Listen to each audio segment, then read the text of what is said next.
Welcome back to Deliver Me a Podcast. We are here to bring another lovely Christmas review to you.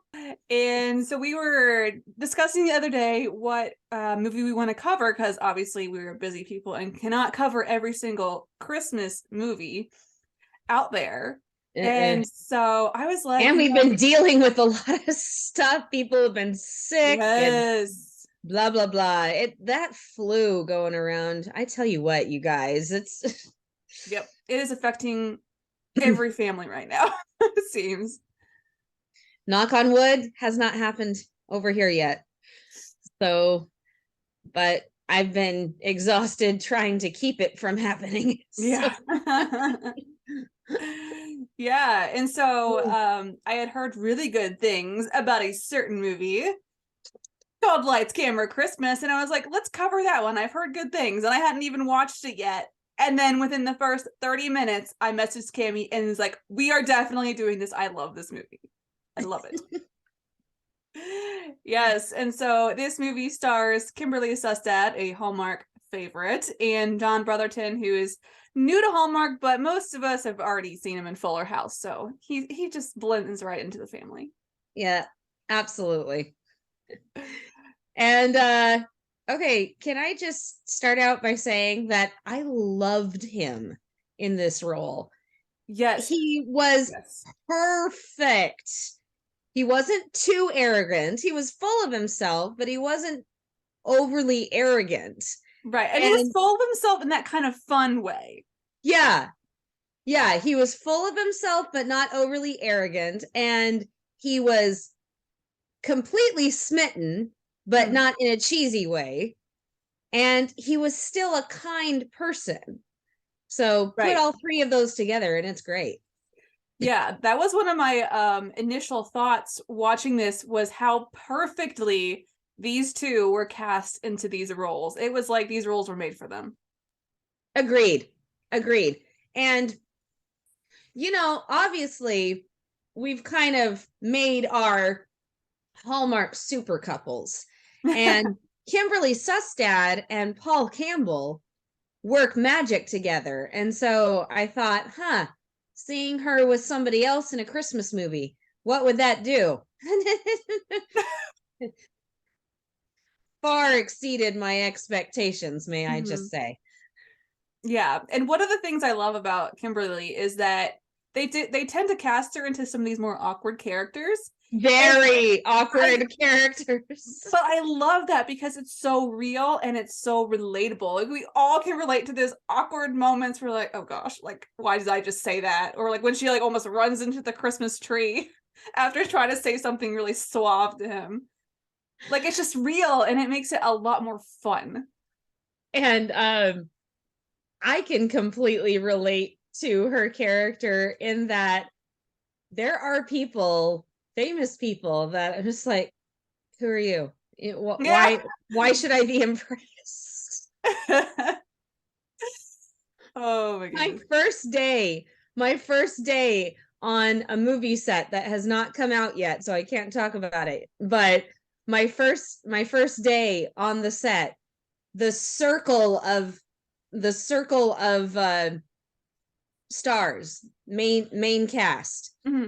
Their stand-ins were at this picnic table, and I was on the picnic table right over. And so I got the idea, oh, those are the stand-ins. That's not the real cast. The real cast comes in. One person. I recognize one person.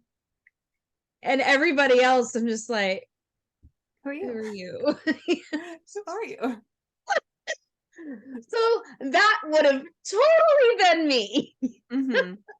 Yes, she had this kind of fun indifference toward him in the beginning. Oh, I loved the indifference toward his fame.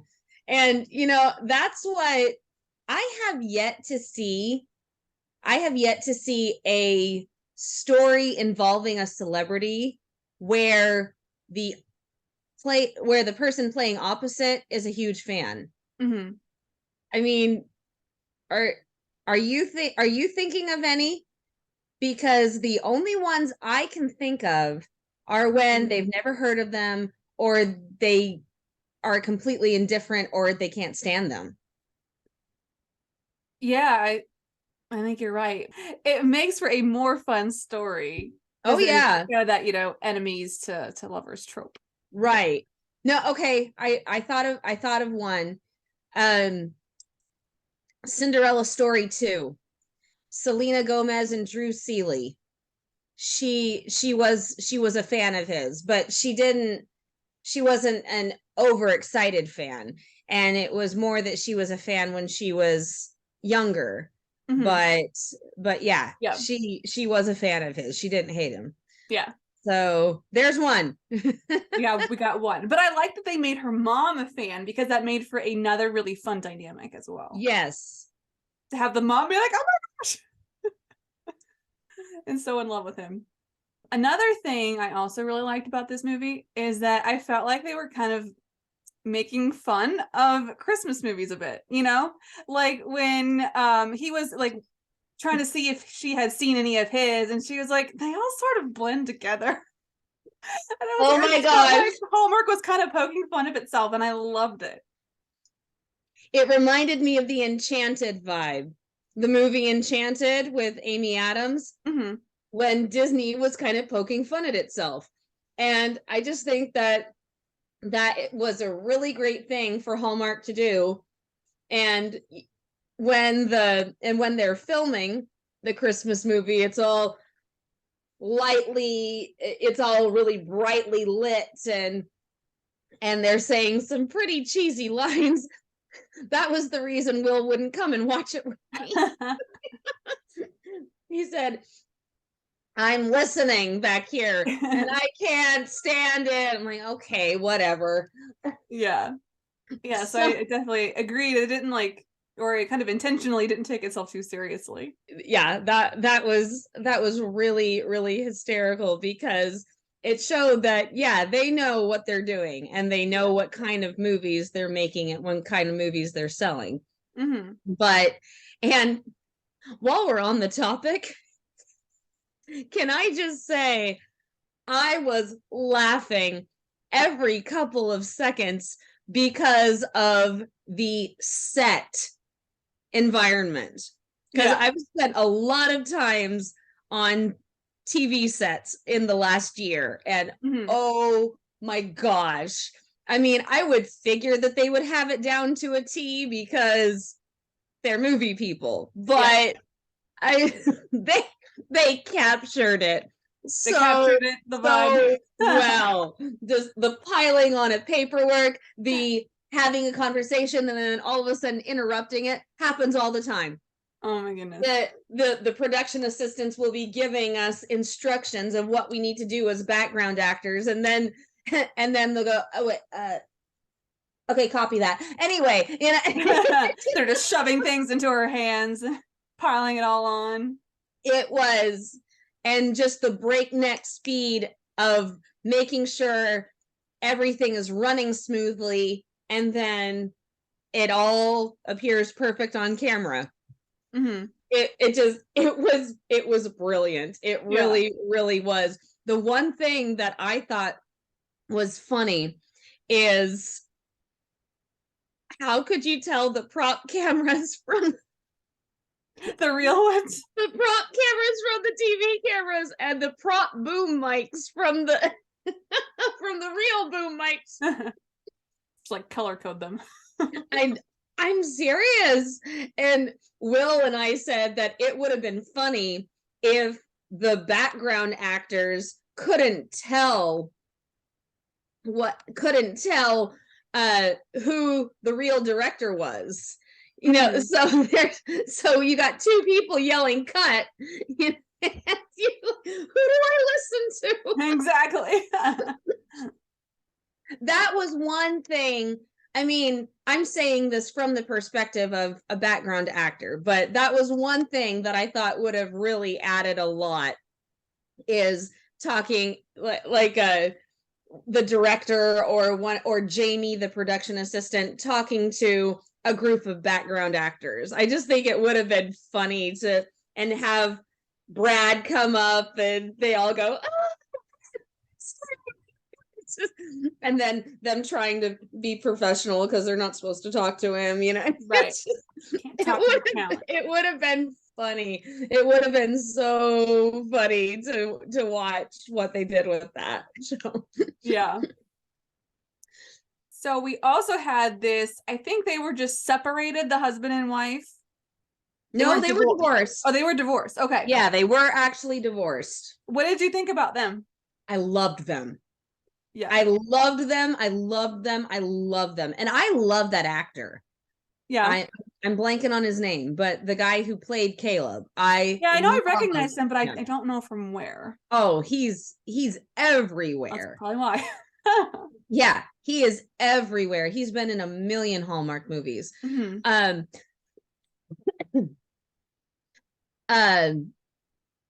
But yeah, those two had fabulous on-screen chemistry. They had amazing banter, and I loved the whole talking through Jamie, because poor Jamie. That is something that two people who are mad at each other would totally be childish enough to do. Yeah. But then using it to give compliments, Mm-hmm. I just went, brilliant.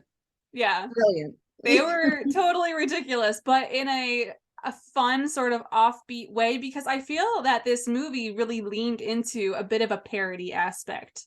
Yeah. With some things for sure, especially the ending, which we'll get to. But yeah, I thought these two were really fun. The husband and wife, or ex-husband and wife. Yeah, at the very beginning, when he says, I'm Caleb Turner, the producer, and let's welcome our director and writer, the lovely Jill Turner, I went, wait a minute, are they, you know? And then question answered very, very quickly. Yeah.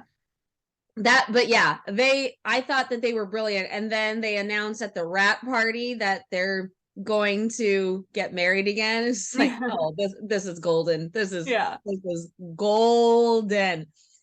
And when they really left the parody behind and sunk deep into that part of their relationship, you wrote those words about us. Mm-hmm.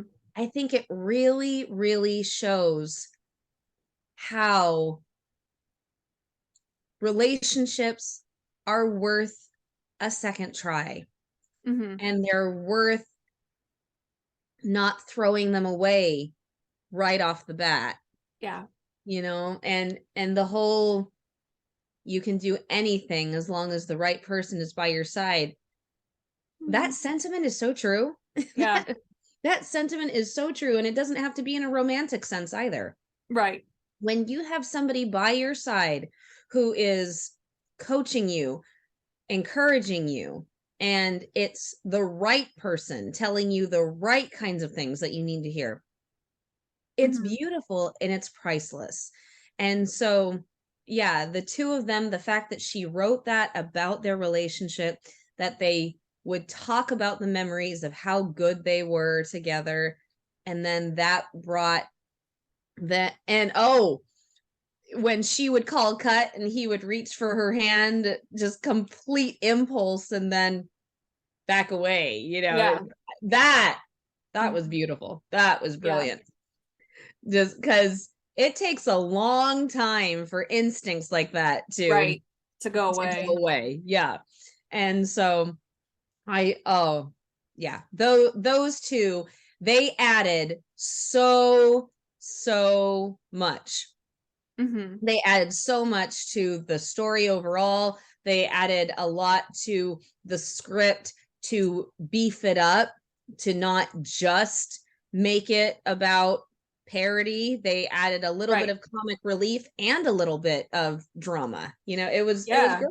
it has some very real, like, tender and emotional moments. For example, when she after the conflict part, which again we'll get to, she had this emotional breakdown with her mom where she was crying, and like it just felt so real. Like we've all had that moment where we just like, why did I do this, and blah blah blah. And it had those moments where it was very real and you could just totally relate to it. And I thought you were talking about Caleb and Jill's relationship. oh no for a second. when You're talking about Carrie, the movie as a whole. Got it. yeah. Yeah, when Carrie broke down, that was very real reaction. And I like that it leaned into both these lighthearted moments but also the really deeper emotional ones as well. So while we're on a light topic, I just have to say, a real producer would not have returned the costumes. Yeah. I mean, I have been in costume rooms and they keep everything. Yeah. In my head, all she had to do was say, no returns, sorry. All sales are final. So that was a really funny element because number one, they're hiring her full time.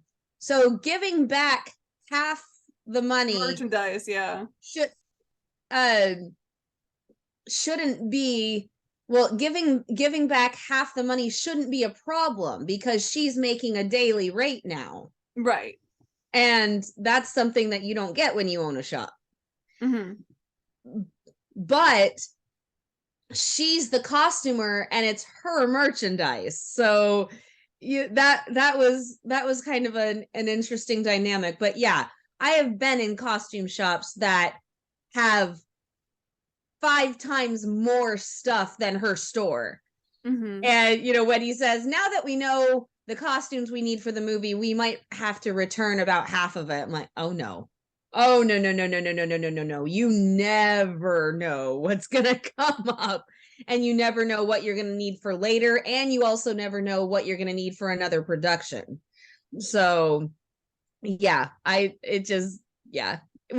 like I said, that was kind of a tricky thing because you were working with a costumer, but she was the one providing the merchandise. So usually costumers go and buy the stuff. So yeah, it was just an interesting dynamic. However, you get another added payment when they're renting her space. Yeah. So yeah, she did not need to worry about them returning half of that. Yeah, she turned out okay in this deal. All right, let's talk about the date. Or should I let you talk about it? Because I'm not the romantic, so I think you should lead that one. It was pretty steamy, though. I'll say that. Hello, mistletoe.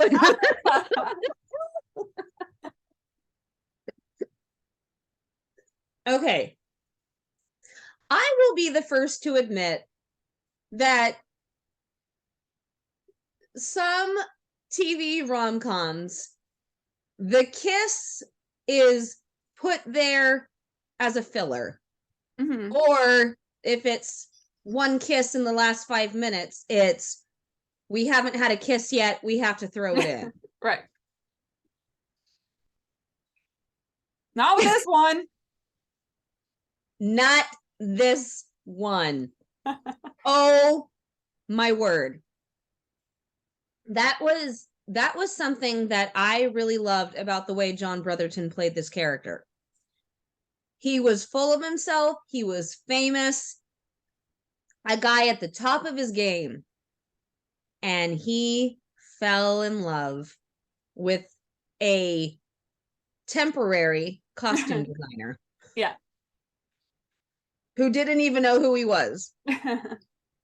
And his whole, my rules, no on-set romances. Pshaw. Now, I will tell you that he's right. Sets usually are not the romantic hubbub or the hive of romance that people think they are. No, it's not. It's just not. You're lucky if you see one couple on a set. But anyway, but yeah, he just, he was smitten and he was not afraid to show it. And it wasn't him hiding his adoration behind being famous, because he didn't do that. And that has been done, where they hide it behind the facade of being famous. Mm-hmm. But I mean, when he came up to her with that letter and he said, "This came for you." It's like, number one, the actor would not deliver a letter personally to the costume designer unless he really wanted her to open it.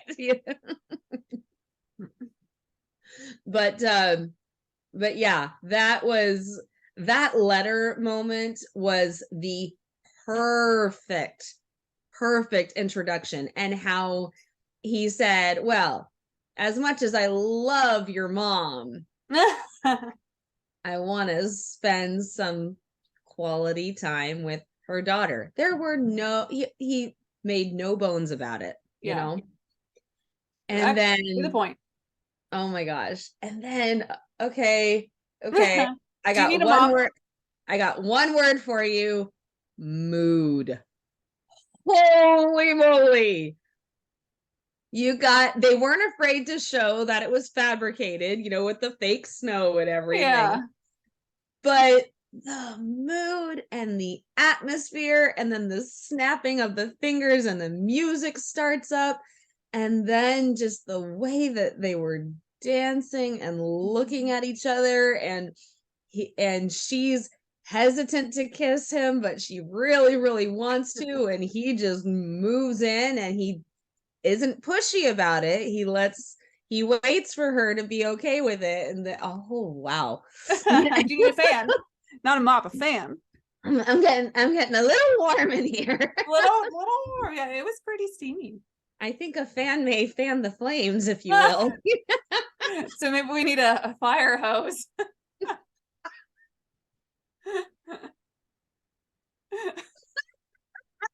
We gotta tame these flames down. They're too much. Just don't spray me with a fire extinguisher. But yeah, that has got to be one of the most romantic scenes that I have seen in a Christmas movie this year. Whoa. I would agree. I mean, I was about to say, wouldn't you agree? At first, I thought you were going to say of all time, and that's why I was kind of no. But this year, yes, I would agree. Yeah, because it had all of the elements, including great acting. Because you can have all the mood you want, but if the actors aren't doing their job, then it falls flat, and it did not. Yeah, that scene was brilliant, and it's gonna carry you through to New Year's. Sure. So I said one of, because we all know that I loved my grown-up Christmas list, and some of those scenes were pretty dang romantic, and that might have something to do with the fact that Kevin and Kayla are a real couple. Imagine that. So, but that one is going to be hard to top. Yeah. The one with John and Kimberly, that scene is going to be hard to top, because it had all of the elements, and it really, really delivered. Mm-hmm. For sure. Let's talk about the conflict of this one, because I actually really liked it. And at first, I thought it was going to be that, they were going to be like, "Oh, well, you're going this way and you're going this way, and we can't make it work." But that wasn't it, because they really encouraged each other to take, to follow different passions and dreams. And I like that they were very supportive. But then when it came down to it, he kind of chickens out because of the media and what they're saying about him taking this grittier role. And he backs out without remembering or realizing that his decision affects her, because he had invited her to come to London with him to be the costumer. And so I really... She did not tell him that she got the job, though. That is true. See, that was the one thing that bothered me about this conflict. I didn't mind the fact that that was the conflict, because that is a very real thing. Yeah. But she didn't, I got mad at her. I got mad at her for getting so angry at him, because you didn't tell him. Yes, he said, whatever you decide, I'll be waiting. But she took that for granted, I think.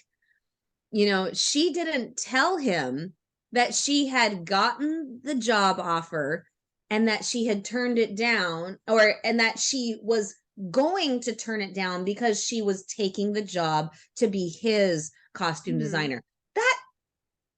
Even if you're not romantically involved with somebody, that's protocol. Don't turn down a job until you have informed the other job that you're going to take it. You know, yeah. I mean, I'll give you that, but I could still like see her perspective, because you know she was banking on his offer. I said that. Yeah. I said that. I understand, because he said, whatever you decide, I'll be waiting in London. But she didn't say a word, and then she got super mad at him. Now, he made that last second decision without telling anyone. He didn't inform her either. No. So they both had a serious lack of communication, which is what Hallmark conflict is all about. Communication, people. Come on, talk to each other. Use your words. Talk to each other. Come on. So I got mad at her because she didn't bother to say anything. She just said, "Oh, I got the job." And then we find out when she tells him that she turned it down.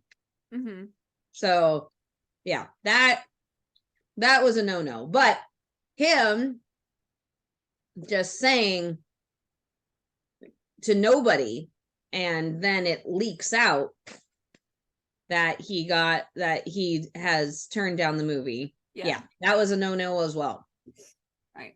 So yeah, they have to go their separate ways, and then so they're reunited at this Q&A panel, and we learn that he went ahead and went to London, and that's where I got a little confused, and where this movie lost me just a little bit, is because it's been a year. It's been a really long time. He did the London job, and apparently did not come back to her and see if she still wanted to go with him. And so I was confused of why she wasn't still upset about that fact, because then I would kind of, if it was me, I would have been upset that, well, first you backed out to begin with and didn't tell me, and then you decided to go and didn't tell me again, and she forgives him pretty quickly. And that's where it kind of lost me. I thought the resolution needed a little more time. Yeah, I will go with that. Now, can I just say that having them be at the premiere and then having them do a Q&A, that is something that is totally relatable, because it happens all the time, but it was such a different twist. It has never happened in a movie, and I thought that was a really good way to do a flashback. Yeah, this one was told as basically as a flashback, so it was very unique in that aspect as well. Yeah, but you're right. I agree. I thought, wait a minute, they haven't seen each other in a year pretty much, so that meant that her Christmas last year really stunk, because he had just left her. Right. And then she finds out he went and did the job and still didn't tell her. And she was in LA this whole time. So how could she not know that? Right. I mean, when you work in the industry, movie, you probably would have heard something, or she probably would have seen the promos for this movie. Yeah. When you work in the industry and you are right in the hive, you're gonna hear something. Especially if they're working on the sequel, the other actors probably know what he's up to anyway. So yeah, I feel like this part of the movie is where it kind of leaned into the parody aspect, and it's the one point where I wish it hadn't. Yeah. But I was willing to overlook it. I mean, everything else was. I mean, this movie had me right up into that last 5 minutes, so I can't complain.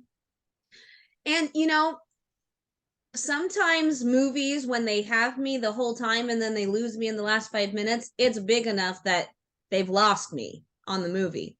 Not this one. No. For some reason, it still had me. It still had me, even with that whole thing.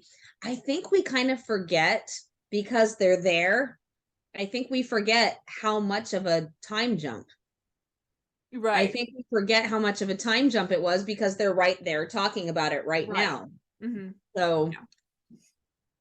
So while we're on, they know what each other is up to, can I just take a second and say how much I loved the dynamic between Brad and Mariah? I loved the friendship, how they showed them working together, and how they showed that they were friends, but she was not taken in by him. You know, that's how a co-star relationship is. I mean, when she said, go look at your Twitter, go online, look at your Twitter followers, that'll tide you over. Like, I love you, girl. I appreciate it. She wasn't like the catty co-star. She wasn't jealous because she wanted to be with him. She was just a great supporter and a great teammate with him. Yeah, she was a teammate. That's exactly what it was. And she loved Carrie, and she wasn't resentful when Carrie had great ideas. She told Caleb to take Carrie's ideas. And she wasn't resentful when Carrie helped her find the motivation for that scene. And I just was, and she just kind of did the whole thank you thing. And I just went, that is really, really beautiful. Yes. Yeah, she was a great addition as well. Any other last thoughts before we rate this movie? Don't remake A Wonderful Life. Never, ever, ever remake It's a Wonderful Life. Remember how her mom said, you could be George Bailey in the remake? I'm like, no. Yeah. Do you want me to say something right now that will shock you? You've never seen It's a Wonderful Life? I have never seen It's a Wonderful Life. Why would that shock me? You've never seen anything else in culture, you know? Well, you know, I managed to shock Kaycee with Anne of Green Gables, so I was like, how much can I shock Kami? It just, you know, I'm not surprised. It just chalks up one more point in how I am going to have to educate you. That's right. It's one more movie you have to make me watch when we're together for your birthday bash next year. That's a Christmas movie. I might make an exception. What's your point? I might make an exception. Christmas all year long. Okay. No, here's something I want to say before we rate it. The fake snowball fight. Holy moly. Because I will tell you, my husband was in the room, and when she picked up the snow, he was like, that's fake snow. They better not make this a thing. And then she threw it at him, and it went everywhere. And she said, it's fake. Yes. Laughing. My husband was laughing his head off. I went, yeah, Will was like, somebody finally gets it. But they showed what the production company has to go through to turn a town that's not snowy and wintry yet into a Christmas winter wonderland. And you know, and then yes, the snow was fake, and it was just the perfect little addition to the perfect little detail to add to it, to make it all the more obvious that they're on a movie set. Yeah, exactly. You gotta dress it up with that fake snow, because even as you know, I'm from the Midwest, snow isn't always that pretty. It's pretty when it first falls, but then you drive through it and it turns to brown slush. I lived in Idaho for 5 years. It's not that fun. Yeah. All right. Well, let us move on to our ratings, and we are going to use Santas to rate this. So, how out of 5 Santas, what would you rate this movie? How many favorite Santas? How many favorite Santas? Okay. You know, I think I'm going to go 4.5. Kami. There was very little wrong with this. You know, I know. I That's mean, why I said, because I actually rated it higher than you. you did a 5? No, I gave it 4.75 Santas. Oh gosh, we're off I by guess it means one of the decimals. Santas doesn't have his beard yet. That's how you get this 0.75. We're off by decimals. Come on. I only docked it a little bit for the end. I mean, like you said, there really wasn't much wrong with this movie. No. So I don't have a lot of time during the week to watch movies, and I watched this one in a period of 3 days. I watched it in 3 chunks, and it still held me the whole time, even after coming back to it after Wow. stopping for a whole day. Like that, this movie is good. It's Yeah. it's number 1 right now for me for the year. Wow. So it's the one to beat right now, although we have 3 wise men and a baby coming up. So probably gonna have some competition, but Probably. it will probably be the top 5, I think, for a lot of people this year. I agree.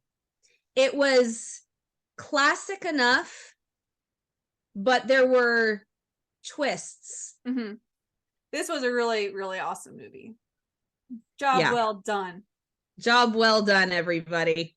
All right. Well, I had a lot of fun talking about this movie. Me too. So if you haven't seen it, go watch it. Let us know what your thoughts about it are. And sorry for the spoilers if you haven't seen it yet. Oh, yeah. Well, yeah.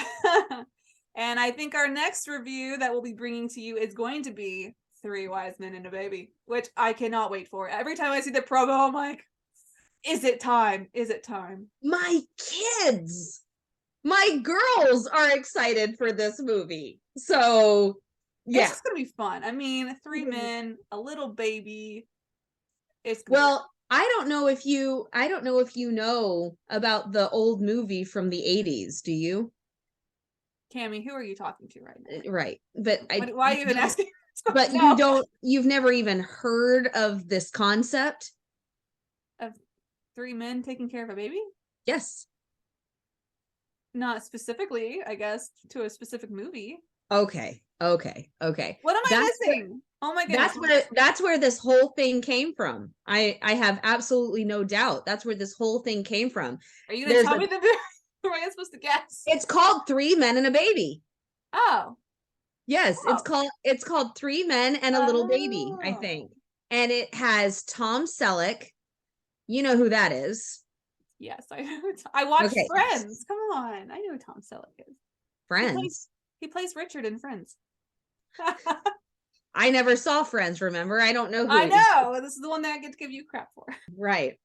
But no, it's got Tom Selleck, Steve Guttenberg, and Ted Danson, 3 huge movie stars from the 80s. And it's them taking care of a baby, except there's no promise of the mother coming back. So, so they get a little reprieve. Please take care of Thomas. I'll be back by Christmas. Yeah. So yeah, but this is an age-old concept that has been a cultural joke for a while. So they're finally taking the concept and putting it in a Christmas movie. Yeah. And with these 3 guys, it's gonna be great. I say get the tissues ready because you're gonna laugh that hard.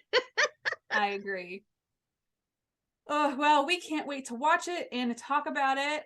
And yeah, that's a wrap. That's a wrap.